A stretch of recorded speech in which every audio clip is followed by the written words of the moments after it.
So this is where I'm going to call on everyone. This is going to be one of those sort of open discussion topics where I'm just going to go around the room and call on you, to talk about what Ignacio mentioned, sort of the business trends that you are seeing or that you expect to see in 2023, and if you see any opportunities. And I'm just going to fairly go around from the top of my screen around. So Joe, that makes you first. I'm not picking on you. You just happen to be the first one on the top of my screen. Well, good. That means I get to, clean slate. So I don't have to pick up whatever's left after right. 5 people in front of me say something really smart.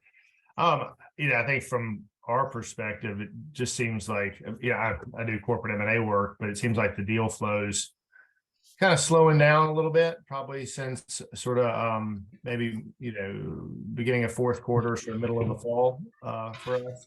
So that seems like it's slowing down, which I guess if you want to sort of look at it both ways, work's trickling down, but finally have some opportunities to actually get out and meet some folks, because the past 2 years it's just been crazy and been probably the most productive couple of years that I've personally had, and I think our firm has had in a really long time. And so there hasn't been the opportunity for those reasons, and also for sort of the COVID reasons of getting out to see people. So I think, I do see an opportunity for there just to be able to go off and invest in relationships and, do things like this. So, so I guess the trend would be sort of slowing down work, but freeing up some time opportunity to go pursue some thoughtful initiatives. Great, thanks, Joe. Anamika? So from us, I think there's also been a bit of a slowdown impacted by the whole global recession and expected recession. But growth across Africa is looking great, and we are really excited about the opportunities more outside South Africa. So a bit of a shift for us, working more with our offices across Africa. And I've seen a huge uptick in BD. I feel like last year our BD activities, last year we started getting back into the swing of things, and we had to grease our wheels a little bit and get used to it. And now everyone wants to do what we were doing last year, but do it better, do it a bit more coordinated, a bit smarter. So I see a trend of us really pushing up the ante a little bit with initiatives. Great, thanks, Anamika. And if anybody at any point has, any questions or wants to raise their hand, just feel free to go ahead. Like I said, this is open forum. Dawn. Hi there. I don't mean to repeat, but I'm reinforcing what Joe and Nika has said. So for us, in terms of kind of attendance at international conferences, that's definitely picked up. The diary for some of my guys is packed now, and people are eager to attend, and they're finding that these are the conferences are being well attended by audiences, which is great because it makes it worth a while them going over to different corners of the globe.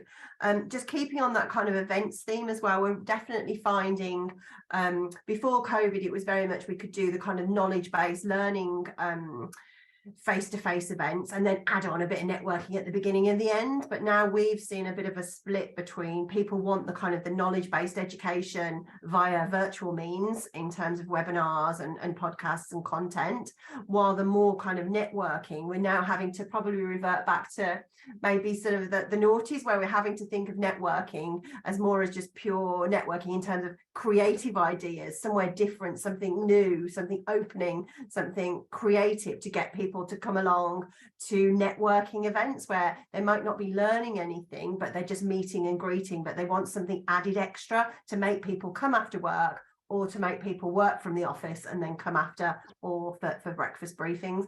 And we're definitely seeing an increase in the kind of the breakfast briefings and the lunchtime briefings rather than the evening events. So again, we've just had to make sure that we reflect that in our programme. And of course, there's only so many Tuesdays, Wednesdays and Thursdays in the week where people are coming in. So I think definitely agile working has definitely had an effect.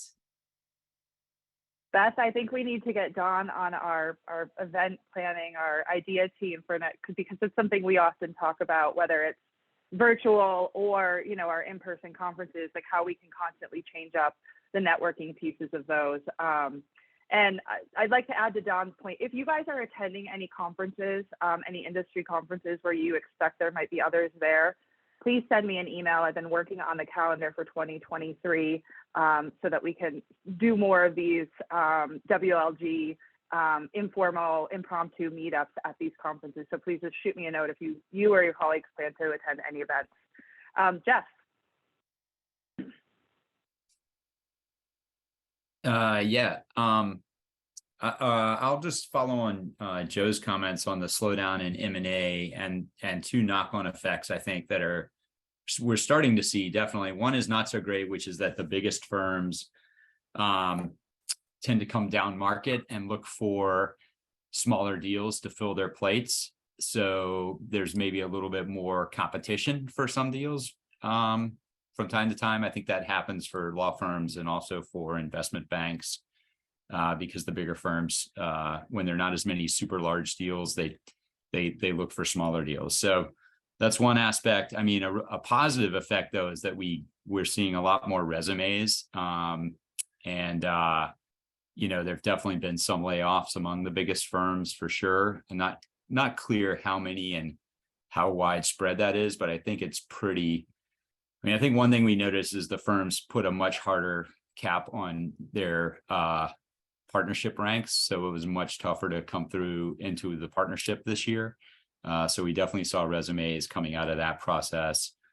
So some really, you know, extremely talented lawyers out there, whereas in the past 3 to 5 years, it's been really, really difficult to get folks in the door. So. Great, thanks, Jeff. David? Yes, with respect to the business, it's interesting. We have a fiscal year that ends in March, so we basically get 2 bites at the apple on making push for clients to pay us. We don't really let them know that, and so we have a big push at the end of December, and then all of a sudden, surprise, I get another big push at the end of March. After a while, I begin to figure that out. But like the others were saying, we have been seeing slowdowns more in the transactional side, although there's been a big pickup in the restructuring and insolvency side. But to our surprise, in the structured finance group, when we got all the results in, December wasn't a bad month as we thought it would be. Actually, it was much better. I can't speak for some of the other practices. So, but I do think it could be, particularly the first 6 months here, I think it's going to be kind of challenging as we try to figure out what the Fed's doing and all. As far as trends, I think we're definitely seeing more people, you know, like others have said, having face-to-face in-person meetings. We've had 2 or 3 firms through the World Law Group firms through the offices in the last couple of months since the last meeting. Speaking of Utah, like I mentioned earlier, it'd been 3 years since we had our annual corporate retreats, ski retreat in Deer Valley. And we almost got it done last year, but Omicron got us right in the last week. But I'm happy to say we had, I think, over 80 people attended from all over the U.S. and people that we have not seen face-to-face for 3 years. I think of the breakdown was about 3/4 clients, 1/4 attorneys. It was just really, really great to be able to have a couple of days of skiing and renewing old friendships and all. Just nothing like face-to-face time.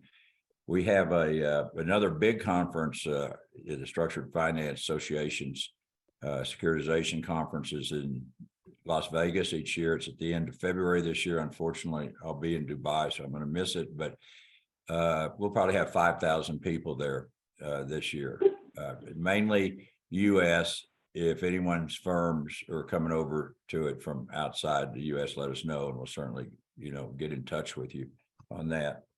So I see that people are wanting to, get together face to face.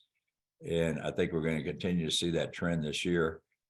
And from a World Law Group perspective, Hannah knows about this, but tomorrow, Hawken and Pear and Niels will be showing up at my house, and we'll be skiing for a week. And poor Victor, evidently M&A is still going strong in Spain because he had to drop out yesterday, and we'll miss him. And we hope to see Hannah maybe during this time. So anyway, that's our report.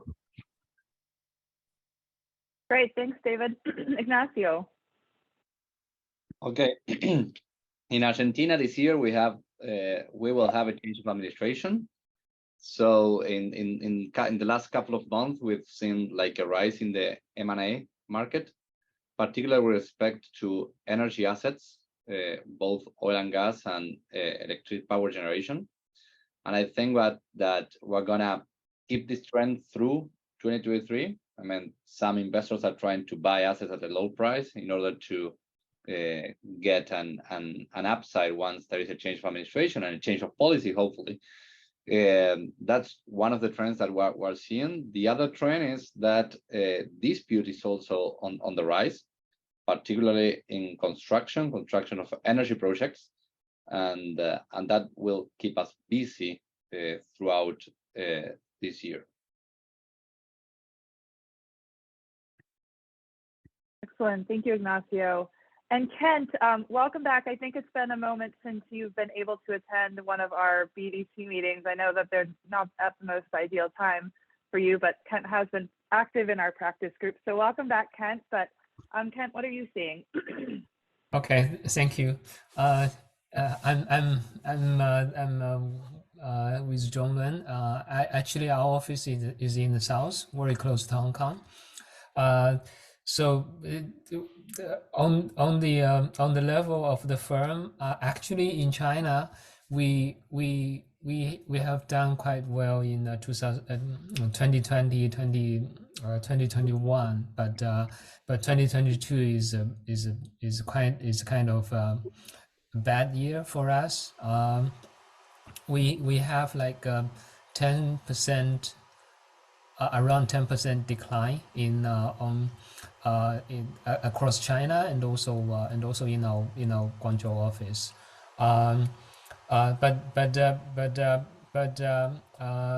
But actually, like I think it's like other firms. So dispute resolution, insolvency, and financing because of the short of money has been quite good. And also in my practice, I do mostly foreign direct investment. So in my practice, like M&A, liquidation, and also online services provided by like overseas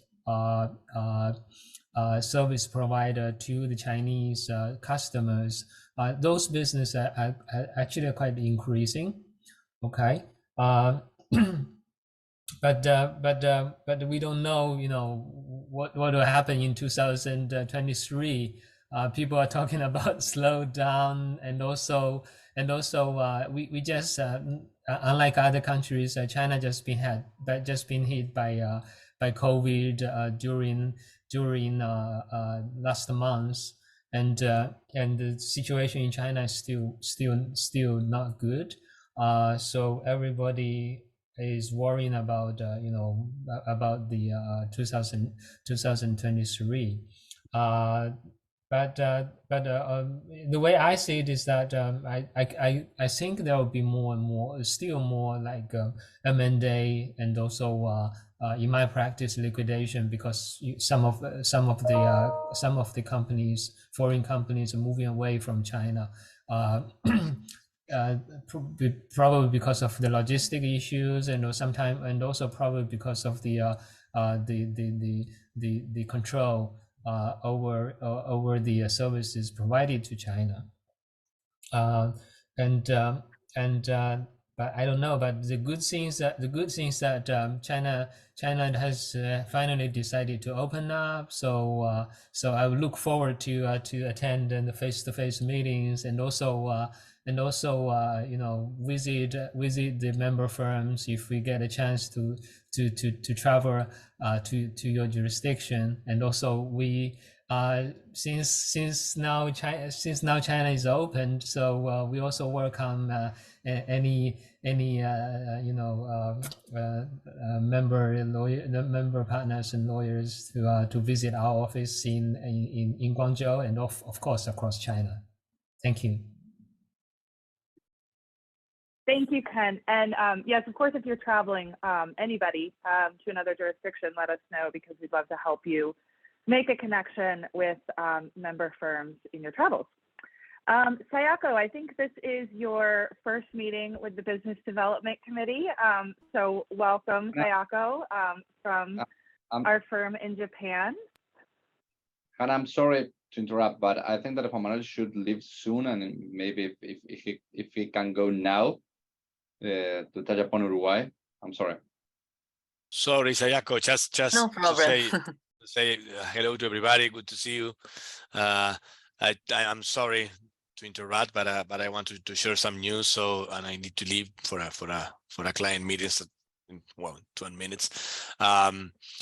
What is going on in Uruguay in terms of interest of everybody is well, in certain way related with what Nacho was saying.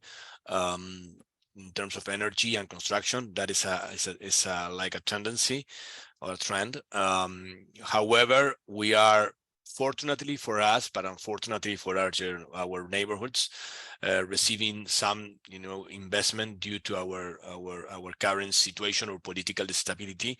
That is a fact. That also affects in a way Chile, and we are benefit from that. So we are if you want to just try to remember something relevant for your clients, I would say that hydrogen projects are the ones that are more currently of interest of international clients, and also investment on agribusiness, real estate, rural lands, and all these kind of things are of interest of international players, but also individual players. We as a firm, and that is kind of a 30 minutes of advertising, we opened a new office in Jose Ignacio. It's not an office, it's just a location just for attending real estate clients, and that is becoming kind of a new trend. People that decided to retire in Punta del Este or around. So hydrogen, real estate investment, and investment about technology, software related, some of them or most of them from Argentina are coming to our country to do so. So that is more like of the thing that we are seeing right now, and I want to share with you in this interesting panel.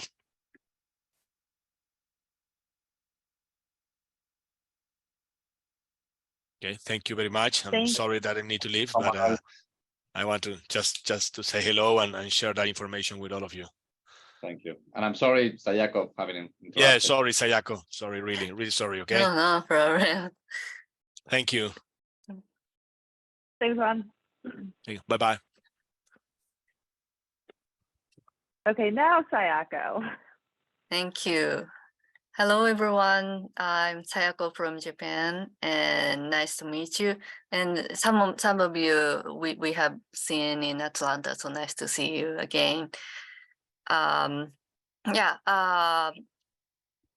for Japan, as the Japanese government has its measures against COVID-19 last year and started to accept tourists again. So the number of visitors to Japan is rapidly recovering, and also the supply chain has recovered and reestablished. So we see the inward investment is also expected to increase. And last year I have assisted many clients who established companies in Japan, and the sectors included like semiconductors and software and high-tech industry, and so such kinds of industry will be a trend this year as well. In Japan, declining birth rate is very big problem. So aging population is very big problem in Japan. So trends are, yeah, likely to be in areas such as AI and drones or robots or IoT or such area to solve labor shortages and increase efficiency. Yeah, thank you very much. Thanks, Sayako. And Shinjay, I think this is also your first meeting, Shinjay, in Brazil, so welcome.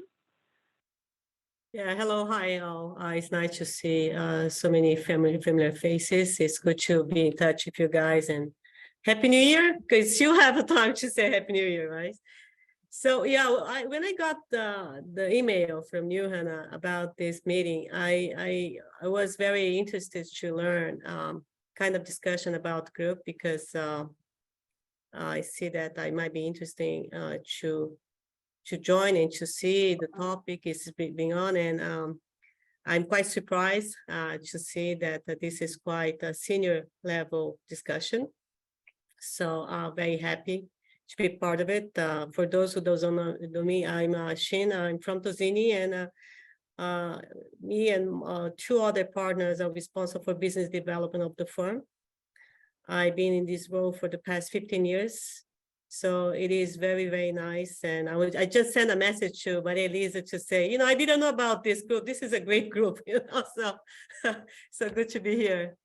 Okay, so we just have a new government. I think that you've been, seeing CNN about, what's going on. There are a lot of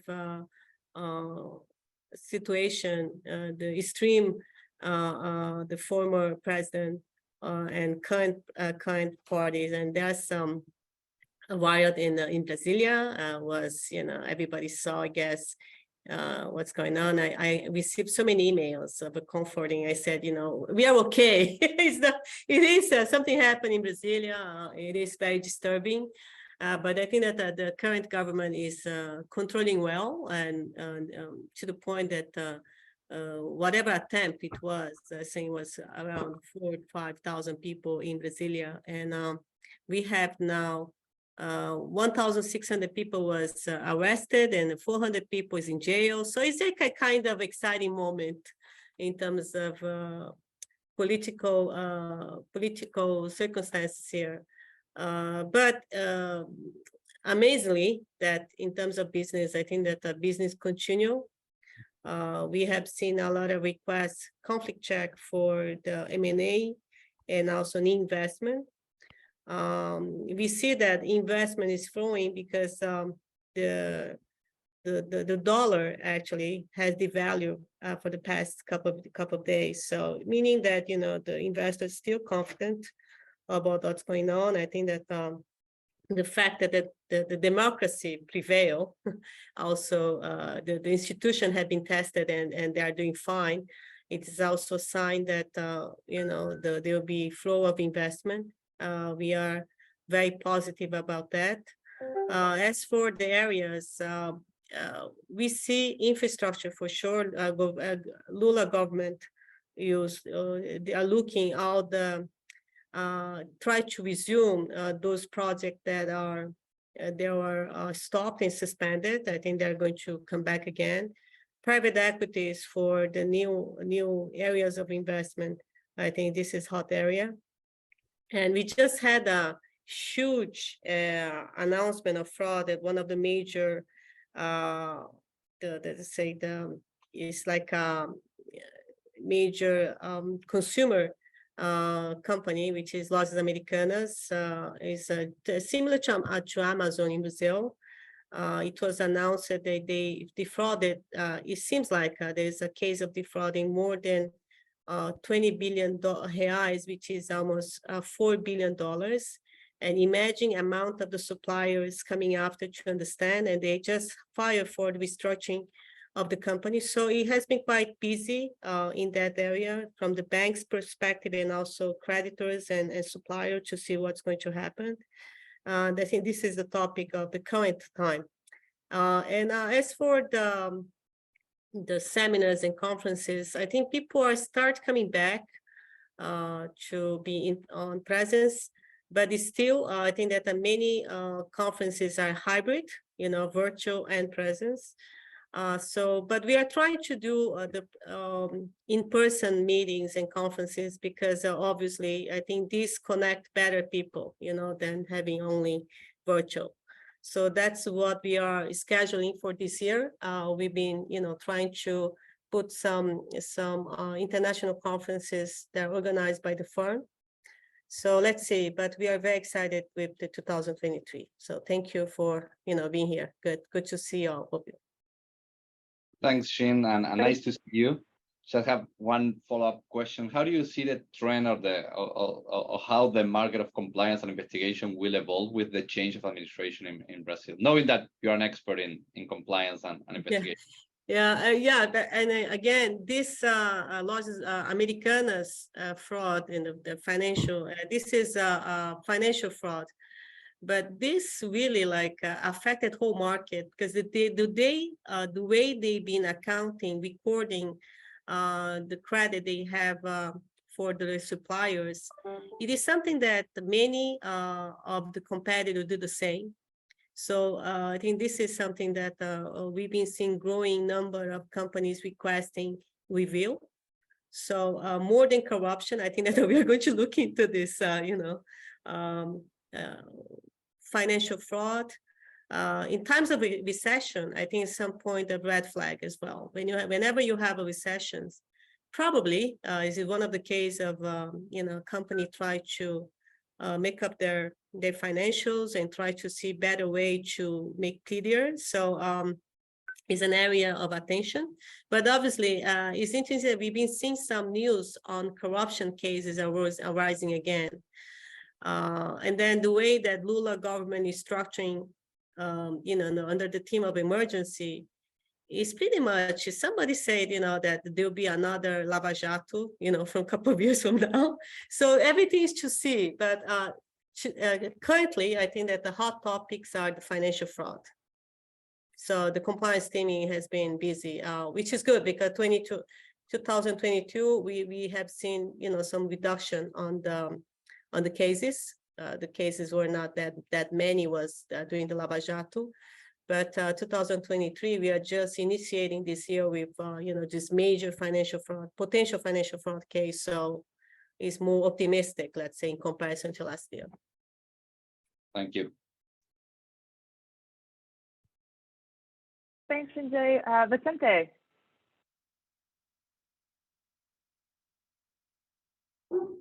There we go. Hey, everybody. Very interesting to hear everyone's take because there are some interesting parallelisms with a lot of the presentations. Harking back to what Juan Manuel was saying before, Costa Rica is very much, and I would say Costa Rica and Guatemala are very much involved in a real estate and tourism boom. I think that is taking a lot of everyone's time. Where we're looking about, Costa Rica is a relatively small market, but we're looking at about, I think about a dozen major projects that are launching for a lot of hotels with that are anchoring tourism residential developments, and that's very big. That's something that is in parallel to what we had of a boom at the beginning of the noughties with the second home real estate market in the US fueling a lot of it. So it's really interesting. Also, a lot of individual clients, again, a lot of parallelisms with what Juan Manuel was saying. Also, we have a very strong practice here that is very benefited of free trade zones, greenfield setup for nearshore outsourcing, and also on the other side, industry. Industry, I mean high-tech industry, semiconductors, and certainly other high-tech development and R&D, and that is booming. That tourism, and that has been growing at a double-digit pace for the last 2 or 3 years, and it's two sectors of the economy that sort of work on their own. No major incentives, no major reforms. They're just areas of the economy that are set up in Costa Rica so that they work on their own. In the rest of Central America, there is relative stability, although there is unease, because there's a couple of, as you know, there are a couple of countries that have totalitarian regimes. But I would say that everyone is trying to play nice in the sandbox. So for the last, I guess, year and a half, there's been a lot of stability, and that means a lot of stability for our clients. In those other jurisdictions, I would say energy is a big issue. And last, and not to make it too long about this area, for us, it has been really interesting to see the mass consumption market. There, we've seen a couple of our global clients that are doing spin-offs and reorganizations, and I think that's going to be a continuing trend in this year. And specifically in the pharma area, we now have in Central America, I think, one of the, if not the strongest IP teams that there is, very much focused on pharma and medical. And there we've seen a lot of activity regarding,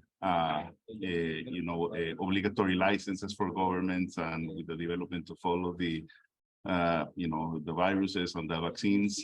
And we've had a couple of very interesting, a very large patent case, which is not the norm in the jurisdiction this size. And then a lot of working with a couple of the larger pharma companies, looking at the attitude that governments are going to take towards mandatory licensing for some of the vaccines and remedies related to the viruses. So that's about it for us. We also are hopeful that we're going to be able to see many people, and that the face-to-face networking within our legal services industry is going to be even stronger this year.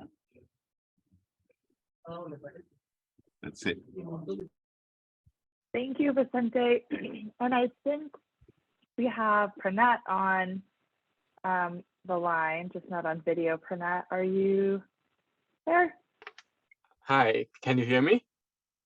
We can. Okay, sorry, I'm driving, so if you hear any screeching or honking, that's not me, it's Bangkok traffic.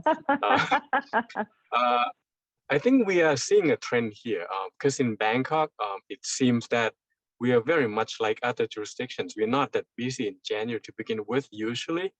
And since now we're still feeling the effect of COVID and global recession, it's been quiet few months, and we expect 2023 to not be that much more active than 2022. In terms of trend and hot topic, there is not much really. It used to be that real estate was like the key one prior to COVID and during the first year of COVID. But now that basically the Indian tourists and the Chinese tourists are pretty much gone from Thailand, the real estate sector and hospitality have been going down. So I don't know when it's going to recover, but good news that I think the Chinese tourists are coming, like mentioned earlier. So hopefully that will help out the economy in general. In terms of trend of competition, we're seeing that some major partners in different large law firms have been quitting and set up their own business. So that means that we will be getting a lot more competition maybe in the next 2-3 years. So that is not such a good news for us, but I think we have to survive, figure out and survive. Yeah. So that's a bit from Bangkok. Thank you. And if you guys going to Dubai, I'll see you there. Thanks, Panat. We look forward to seeing you in Dubai, and drive safely, please. Does anybody, I think we run around the room. I think we got everyone. Does anyone have any comments or questions for anyone?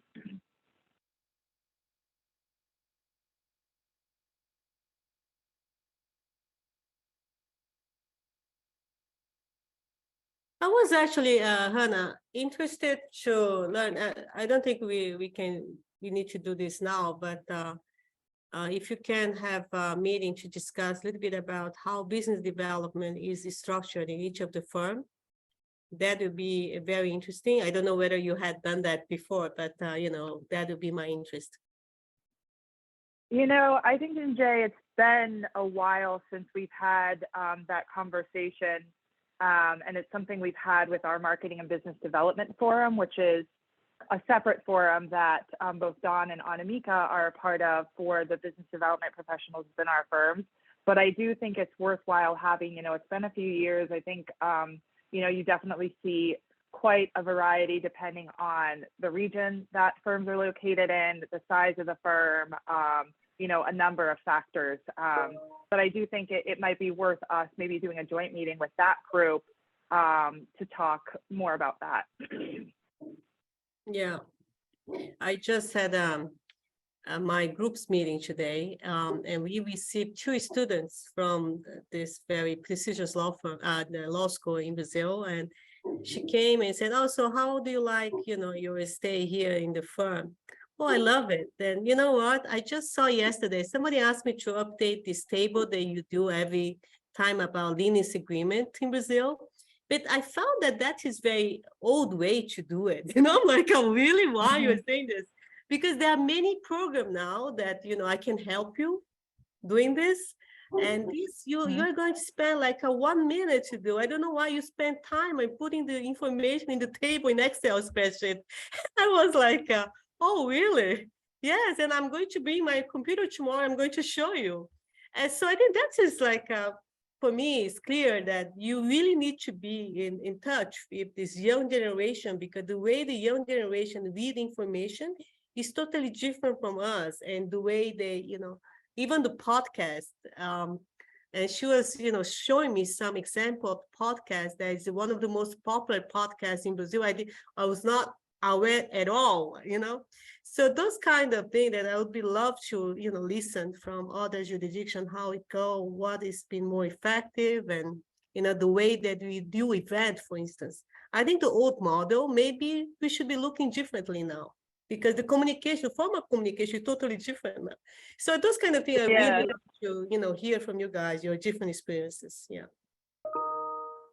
Yeah, and I think you make a good point. You know, this the younger generation, they digest information so much differently than we do, and, you know, or than generations before us did. You know, how they're getting their information is so completely different. The tools that they're using, they really rely on technology. So I think that's definitely a worthwhile discussion to have for us to learn, right, Shinjay? For us to totally. Actually, I'm more energized now after 30 minutes talk with the student. You're like, oh yeah, why I haven't seen this, you know? There's those kind of things that would be interesting. Yeah, absolutely. Some lawyers are so traditional that very they're traditional. not following the latest trends in technology and how to make BD more efficient. So that's a good idea. Yeah. No, the whole discussion was whether, because we do podcasts for Asia practice group in the firm. So we have many podcasts here, but it's not consistent, you know. When a lawyer has a time, you do it. So one of the things that the young generation was telling me that, you know, you need to have, in order to get people interested, in addition to say things in a way that is more interesting, in a voice, different voices. So there will be a bunch of this indication that this can be attractive. And another lawyer, he's a junior lawyer, but he has a podcast with 1 million people following. I didn't know that. Can you believe it? So, and then I asked him about, so what is about? He said about entrepreneurship. some innovation. I say, so what do you do? No, we just invite the founders of these new companies to talk about why they made success. And this has 1 million people, 1 million views, and listening to that, So I found there's a totally new things going on around us. That it'll be very interesting to see what you guys are learning from your market. Maybe we should invite those young lawyers to provide us. I know, right? Looks like we've got the February meeting agenda set, Ignacio. Our work here is done.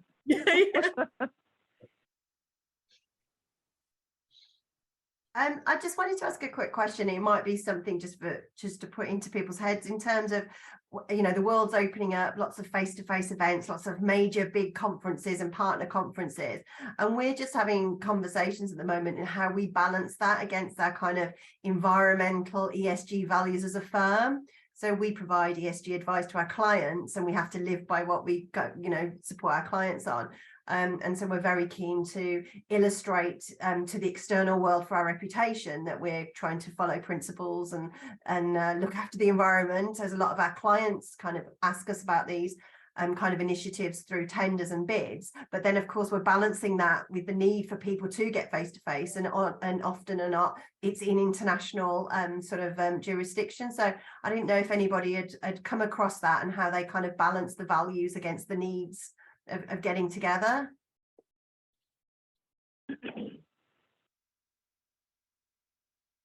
Or if indeed it's come up in conversation at all, maybe different regions of different pressures.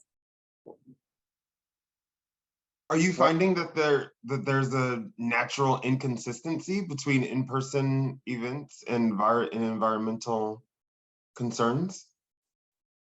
We're just, in terms of our internal events, when we actually have people to our office, we're now concentrating on trying to make them as carbon neutral as possible. So a lot of our menus now are vegan. We'll encourage attendees, not only our own people, but our clients, to travel by public transport, etc., when there's not train strikes in the UK, of course. But, we try and kind of at least encourage people to kind of live and kind of operate principles to support the carbon neutral objective of certain events. But in terms of we're looking at doing a global partners conference in terms of getting all of our partners across the world together in one place, and we're coming up against it. How do we make that live by our kind of values of supporting the environment and living those values? Because a lot of clients will ask us, what are your values in this area to help us win the tenders? We need to live what we say. Oh, I see. But to be honest, in our firm, the matter is, the decision whether to attend an in-person meeting or not is more cost-driven rather than a question of ESG principle or values. But I think that rather sooner than later, our ESG committee will come up with the idea that our decisions should be also weighed against our values and our policy on ESG. That's something that will come. It has not come yet, at least to our firm, and we haven't felt a client's pressure to disclose whether our policies on that regard are driven somehow also by our ESG practices. Relatedly, we can't get anyone to do anything in person. So if you're talking about the carbon footprint of doing things in person, we're finding it impossible to get people to come into the office without mandating it, and we don't want to mandate it. We're finding client events, it's impossible to get people to show up to those in person. Don't know if there's ESG reasons or just like our own staff, everybody just kind of wants to stay at home. I don't know if that's a US specific thing, but yeah, we can't get to that question because we can't even schedule in-person events. And Joe, was it Lisa, I think, last year talking about all the in-person events and people, like there was such, and I know there's cultural differences in the US, but I think that, on the flip side, in the southern states, we saw people, your events were really booming, Joe. From what I heard from Lisa when I chatted with her about these in-person events. Yeah, I mean, we don't have the issues with getting people back to the office, and I guess our office never closed during the pandemic. I mean, it's definitely the number of people who came dropped, and it's not back to what it was before, just because now there's a lot more sort of infrastructure and abilities to work remotely. But I mean, as far as, in-person events, different industry events, those sorts of things. I mean, Atlanta's a big convention city. So, there's really not any drop off. So, I mean, my sense is it's more cultural. I mean, I've never had a client ask me about my conformity to ESG principles. So I think it's just different in different parts of the world. I guess, it's very difficult to be carbon neutral. And I guess at some points there probably needs to be some sacrifices. I mean, it's just, you're going to sacrifice some personal connectivity.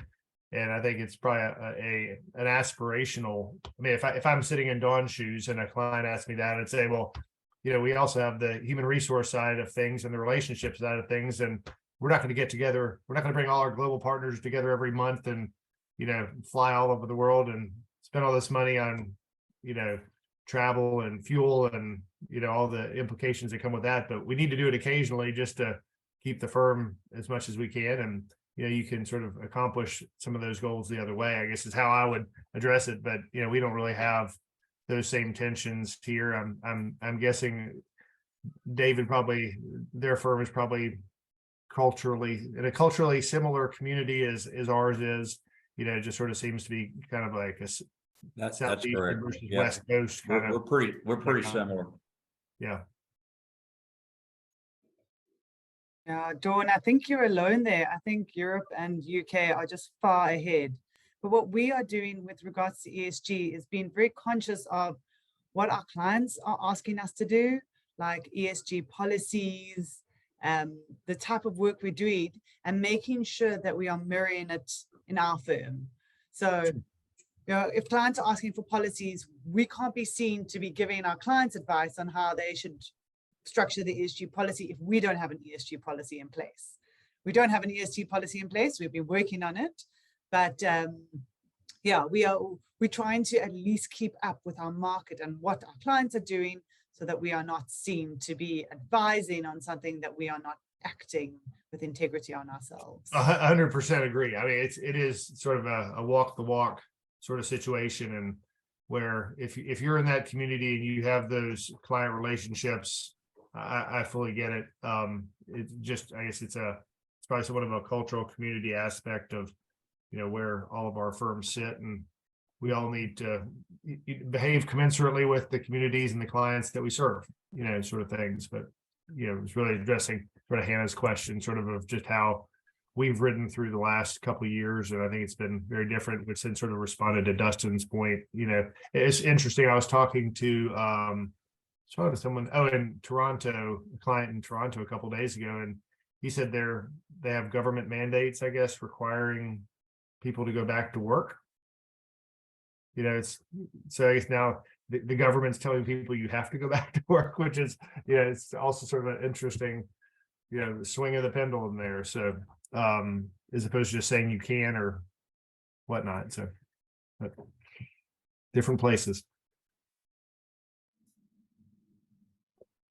Yeah, it's an interesting provocation because I don't think we had any client asking for that, but obviously we have updated our code of conduct to reflect ESG values, and also we have a new policy on ESG since last year. And as for the carbon credit, we've been neutral in 2021, but this is something that we have to do it periodically, acquiring carbon, etc., because you cannot say you're carbon neutral if you don't do it every assessment every year. So this is quite challenging, actually. Mm-hmm. So you're always going to be, behind because it's impossible, especially for us, right? This has been a challenge. But as for the trip, as Ignacio mentioned, it's more like a cost-driven discussion. And also, I think there are tendency of different practice groups understanding that in order to generate business, you have to travel. so this is something that, you know, we have been mapping up different areas of the firm in order to see, because you also need to have some data to convince the partners that sometimes your practice is not related to traveling much. So we are identifying this for each different practice group to really give different the right answer, at least for their reflection. But for the ESG term, we haven't seen any client asking for that. It's much more showing, as you said, tone at the top and also walking the talk, right? So I think it's a maybe even more geographic, as Joe and David mentioned, maybe more than cost versus not cost. When you've got offices all over the world, you're going to have clients in different regions with different ideas. You can see I changed my name. I'm based in the Seattle office, but I'm actually sitting in the Southern United States as well. So I've got lots of tech companies in central Seattle, which is very blue, and lots of oil companies in Texas. And they both want to see our firm walking the walk. And we want, those are very different walks that the clients want to see. So it's up to firm management and relationship partners with clients to kind of navigate those waters. And I do think it's tricky, but it is possible. Yeah. Thank you. Well, I think we have run out of time. We will not have sufficient time to deal with the other topics in the agenda, but we will have that for the next meeting. I think this has been a really interesting discussion on several topics, and I appreciate that. I thank you for that. The next meeting is February 22. Yes, and I just dropped the link in the chat so that you can go ahead and sign up for the next meeting. And then if you visit that page, you'll also see the other upcoming meetings that you can click on the quick links on the right-hand side to register for the other meetings that are happening this year as well.